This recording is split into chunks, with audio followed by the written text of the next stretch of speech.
So in today's episode we're going to look at why I think that the Kenner Real Ghostbusters toy range is perfect.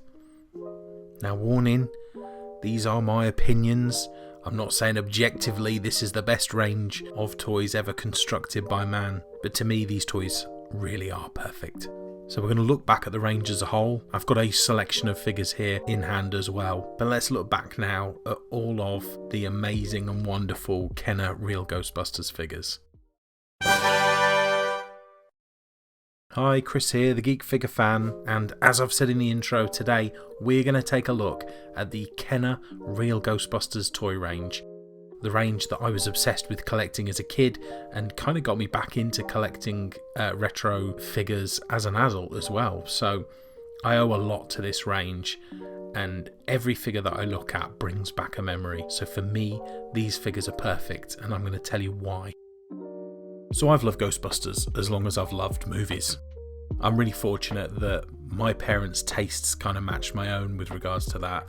Specifically my dad, really. When watching movies with him, I grew up on Indiana Jones, James Bond, Back to the Future, and of course Ghostbusters. But as a young child in the 80s, I enjoyed the movie, but the cartoon was really my way into the franchise. So the Real Ghostbusters cartoon was what really hooked me, and the fact that there was a toy range coming out at the same time, I mean, it just ticked all the boxes, right? I was obsessed with all four characters and Slimer. I didn't really have a favourite. I just loved the team. And I'm clearly that target audience, when people talk about the tone change in Ghostbusters 2 and how it felt like it was trying to align itself a little bit more with the characters from the cartoon. Yeah, I'm that kid. I'm that kid that ruined Ghostbusters 2. And that's probably why, when I was younger especially, I loved Ghostbusters 2 even more than the first. I have such a soft spot for that second movie. That's probably also why I couldn't understand why Slimer was so mad in the movies. Like, why isn't he friends with them? Why isn't he going on the adventures as well? He's integral to the team. But in the films he wasn't, and I just couldn't get that when I was young. But the Real Ghostbusters was genuinely a really good show.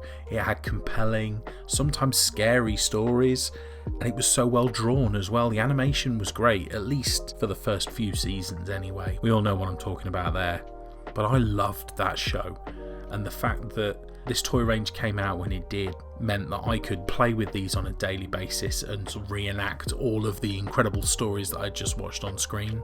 But this isn't about the show. This is about the Kenner Real Ghostbusters toy range. And I think Kenner really nailed it with these figures. So there were actually 10 waves released for the Kenner toy range. And I'd say that I kind of probably fell away from it after wave 7. I'm looking down the list here that I have in my hand, and I definitely had figures up to wave 7, but really my focus was waves 1 to 4 or 1 to 5. That's where I got a majority of my figures from. Let me know in the comments which waves you sort of focused on when you were a kid. When did you come into it? And wave 1 is so iconic. I mean, if I go through what was in wave 1 of this toy range. So we got the 4 original Ghostbusters, Peter, Ray, Egon and Winston. And we also got 2 action ghosts, so the Stay Puft Marshmallow Man and the Green Ghost, otherwise known as Slimer. And we also got a couple of plush toys and a Ghost Zapper in there as well. But from the figures standpoint, you got those 6 figures. And I mean, what a selection there. I mean, we're looking at most of them now. And wow, they're just so cool. Let's take a quick look at Egon here.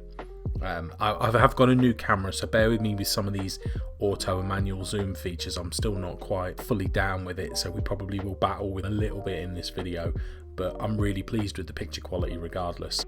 So this Egon figure, I mean, yeah, it's basic 5 points of articulation, just like the Kenner Star Wars figures, but man, he just looks fantastic. Such a good representation of the character from the cartoon. And you can see none of my figures are going to be pristine here. These are all heavily played with figures from when I was a kid, but I'm still quite pleased with how they've held up. I mean, that Egon face looks fantastic. As you can see here, the arms just move from the shoulder, but yeah, just 5 points of articulation here, but he looks awesome. And let's just get that focus in as well. Now let's just turn them to the side as well, because you'll see every single one of them has a different mould. And they all have that fantastic Ghostbusters logo on the right shoulder as well. But yeah, look, totally different heights, torsos as well. If you look at the legs, like every single set of legs is different. Completely individual figures.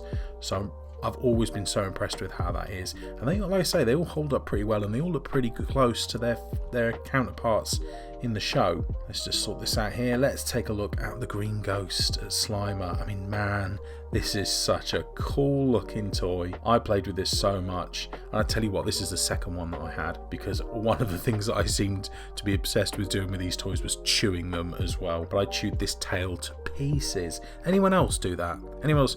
We'll see the Stay Puft in a minute, who took chewing pretty hard. But yeah, I don't know, I was just obsessed with doing that when I was young. I get 3 points of articulation on Slimer here. As you see, the tail was spinning there and the arms go up and down. So there's not a great deal else on this, and the original figure as well did come with 3 sort of foam pieces that were like fake food that he'd partially eaten as well, but they always went missing. I don't know anyone that's managed to get them to survive from the 80s. And then on all 4 figures, again, something that I've only got one of left, and we'll talk about why, is the proton pack that comes with each figure as well. So this is blue, which sort of represents the colour of the proton pack from the cartoon. Great detail on it, really. Fantastic detail. The problem was, it was let down by the material that they used. It was incredibly brittle, both the blue material and the proton stream material. Something that they rectified in the re-releases that came out in 2020. But as you see, this just slots over the hand, sort of clips in place there. And on the back, it's done by a single push-in pin into the back. But I absolutely loved that. And I'll stick some images of what the proton stream looked like when it was fully there. But yeah, fantastic figures. That first wave was just unbelievable, really. And the second wave too was fantastic, because what the second wave brought was more ghosts and the Ecto 1. So we got the Bug-Eye Ghost, we got the H2 Ghost, but the Ecto 1 and the Ectoplasm tubs was really what I got a lot of fun out of from wave 2. There was also some Gooper ghosts in there as well, so it was fairly ghost heavy. But this Ecto 1, I mean, the Ecto 1 is just so cool. It looks cartoony, don't get me wrong on here, but man, it's just such a fantastic silhouette. So yeah, this Ecto 1, when it came out, it's 2 scales, so it can be used with the figures. And just look at that. What a bit of kit. For anyone that had this as a child, I'm sure it brings back a lot of great memories. And it also came with a gunner seat on the top, which could also be removed and put into the boot as well. Doors open and closed so that 2 figures could sit in the front. And obviously 1 figure could then sit on the gunner seat as well. That was your only problem. It didn't have enough space for 4. Your 4th figure would have to lay down in the sort of the back cabin. So yeah, that didn't work fantastically. But I mean, the detail on it is great. It's just perfect for a kid to play with. The back opened up as well, like I say, for storage or that gunner seat. And then there was also a working claw on there as well that was attached to a bit of twine, and when we close that up, you'll be able to see on the bottom the exhaust port could be moved to the right, and then when that claw was extended and you drove the car forwards, it would actually reel the claw back in. Very cool little feature. So yeah, I adore that. I mean, it looks so good on my shelf even now, and I know that the re-release is just as good. I just don't feel the need to get a second one. I think this has held up so well from the 80s, so I'm just leaving this one here.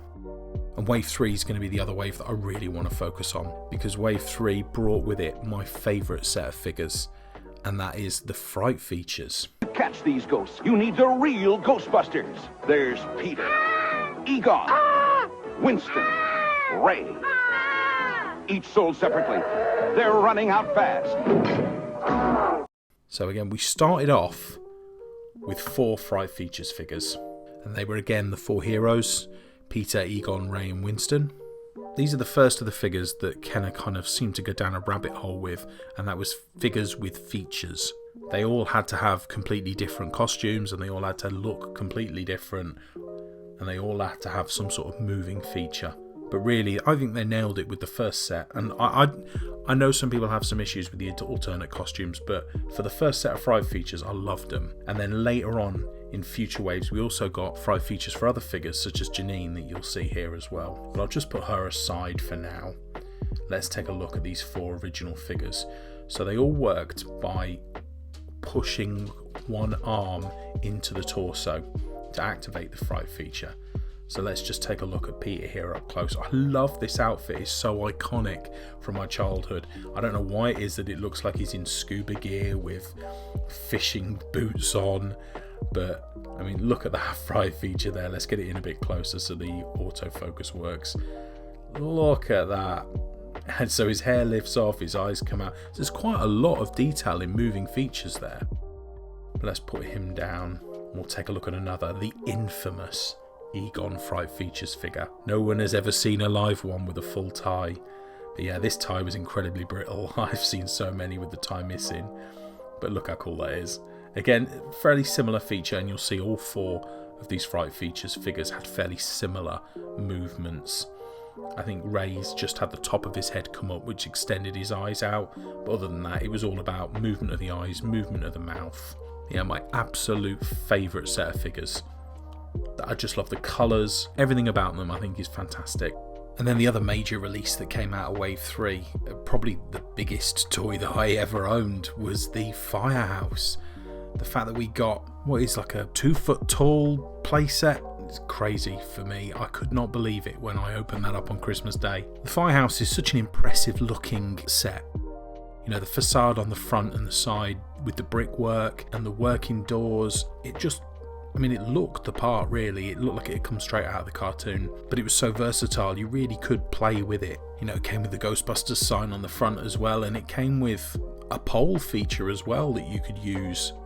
You could attach figures to the pole and they could slide down from the top floor to the bottom. Now the top 2 floors themselves were pretty sparse, and when you put the Ecto one into it, it didn't fit perfectly, but that didn't matter. You know, for the price point that it came out at back at the end of the 80s, you couldn't complain with what you got. I never had an issue with it. The level of detail I thought was amazing. And it came with every parent's best friend as well. It came with the grates on the top and second floor for the slime, the ectoplasm. And I had tubs and tubs of the stuff, and it no doubt drove my mum mad. But I didn't care. I loved squeezing that ectoplasm through the grates, dropping onto my figures. And I know it was pretty sticky stuff. I don't remember it being an absolute nightmare to clean up, but you know, maybe the carpets at my house would beg to differ. Yeah, so the Firehouse as well. I mean, it's the combination really from those first 3 waves of the first 4 figures, the Fright features, the Ecto 1, the Stay Puft Marshmallow Man, and Slimer. They were the figures that represented the films to me. It was that combination of these came from the cartoons and they also came from the movies to a certain degree. I know that they didn't look like the characters from the movies. But then I feel like for me I ended up pick and choosing the other figures that came out of the other waves. Wave 4, I had a lot of haunted human ghosts, so these were kind of like a bit like the Fright features. These were ghost figures that had movable parts such as Terror Trash, Granny Gross, Male Fraud. You know, this was where the Fright features Janine came in as well, and we also got the Ecto 2. So I had the Ecto 1, the Ecto 2, and the Highway Haunter, which was the VW bug, yellow VW bug that turned into a bug, into a mantis, like a praying mantis type creature. And I loved those 2 cars almost as much as I loved the Ecto 1.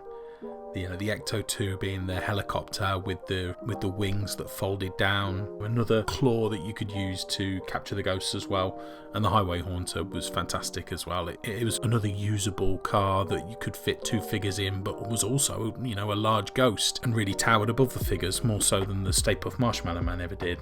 So Wave 4 had a lot going for it as well.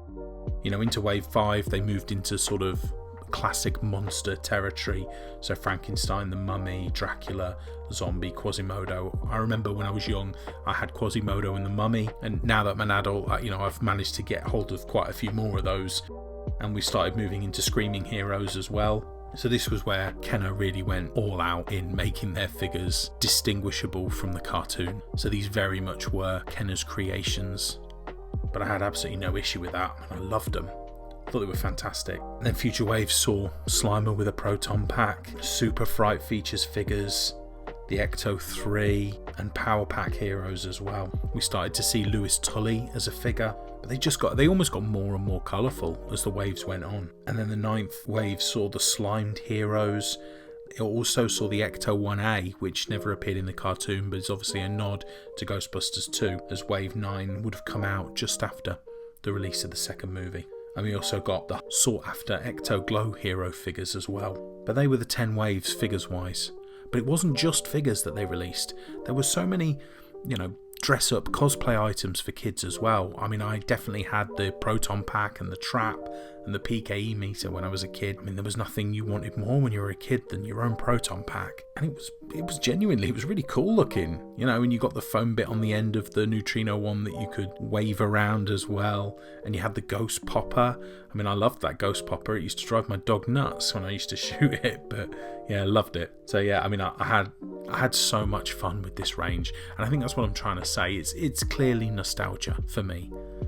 But man, I loved this range, everything about it. And it's so great that we're starting to see re-releases of these. The thing that's kind of spurred me on to make this video is the fact that it's just been announced we're now going to get re-releases of the Fright features figures as well. So I mean, I hadn't picked up any of the re-releases of the hero figures from Wave 1, but I will absolutely be picking up the Fright features figures, mostly because I just want an Egon with a full tie. How amazing is that going to be? But yeah, I can't fault this range. Like I said to you before, it's what got me back into collecting as an adult. I'm so lucky that it's the only toy line that survived my childhood. I mean, I had endless Ninja Turtles figures as well, but they never survived. My mum, she put them all away in the attic, couldn't throw them away, and I'm so glad that she did, because I was able to get up into that attic and bring them home with me. And now that I've got, cabinets, Detolf cabinets full of them. And can I just say as well, thank God the Firehouse fits in a Detolf cabinet. I look back and realise I was very lucky. I had so many of the first 4 to 5 waves of these figures, and most of the dress-up items too. So I was very lucky to get as many figures as I did, and I got hours and hours and hours of love and play out of these figures. You can see from the figures on screen how battered and bruised they are. I mean, let's just take a quick look at this Stay Puft Marshmallow Man before I go, because it has bore the brunt. I mean, I can't remember how many times I took it in the bath with me as well. But you can see the mess it is. I've tried to clean this as well. This has gone through cleaning. Maybe you can tell me in the comments a good way to get this white again. But look at, when we talked earlier about me chewing, look at the fingers. I've chewed those fingers to nubbins. Poor Stay Puft. Definitely didn't taste a marshmallow either. It tasted of plastic. But I guess what makes this range perfect is how it makes me feel. Now, you might not agree that it's a perfect range, but I bet you there is a range that you think is perfect. Now, whether that's Masters of the Universe, Ninja Turtles, Thundercats, G.I. Joe, Hawk, there's gonna be a range that you associate with your childhood, and that's what the Kenner Real Ghostbusters is for me. And now as an adult, having them all back, these figures, they are the genesis of me going on and starting this channel. If I hadn't started collecting the Kenner Real Ghostbusters figures, I wouldn't have moved into the Hasbro Plasma series, and then I wouldn't have moved into the Indiana Jones Adventure series and the Black series. It's all the snowball that started with these 4 Kenner Ghostbusters. So I can't thank them enough. Why don't you drop into the comments and let me know what range of toys is perfect to you. And if you've enjoyed this video, why not consider giving it a like? It'd really help me out, and please consider subscribing to my channel as well. I'll be releasing more of these types of videos, as well as continuing with reviews of the latest Hasbro, Mattel, NECA figures whenever I can get my hands on them. So come along, we'll go on this journey together. But thanks ever so much for joining me today. And if Ghostbusters toys interest you, why not check out this video next? Thanks ever so much. Everyone take care now. Bye bye.